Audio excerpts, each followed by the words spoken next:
Bon dia i feliç diada de Sant Jordi!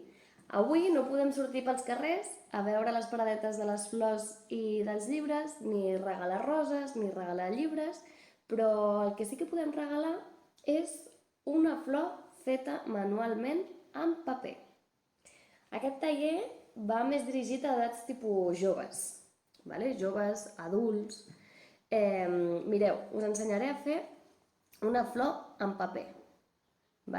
Aquesta flor que he fet ha quedat com més tancada perquè el material que he utilitzat era d'una manera que em costava una mica manipular-lo.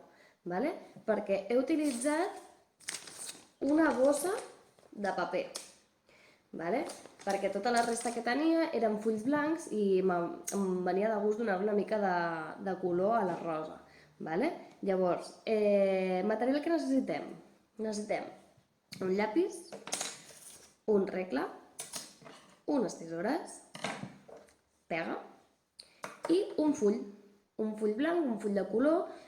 Si voleu utilitzar també, reutilitzar bosses, funciona bé.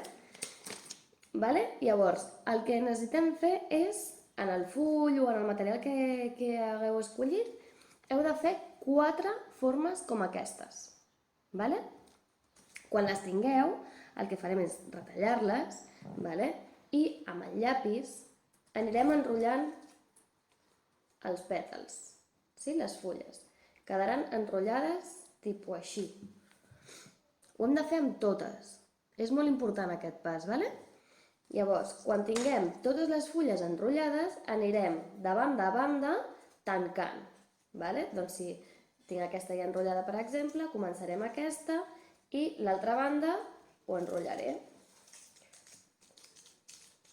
Enrotllaré així, l'altra banda, l'altra...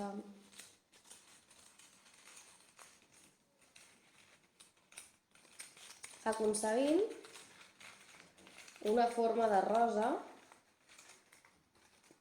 així.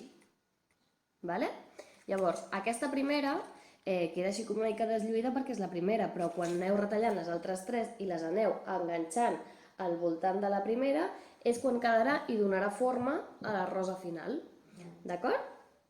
Doncs res, aquí us deixo la rosa de Sant Jordi i desitjo que passeu molt bon dia. Una abraçada molt, molt, molt gran i ens veiem molt aviat. Adeu!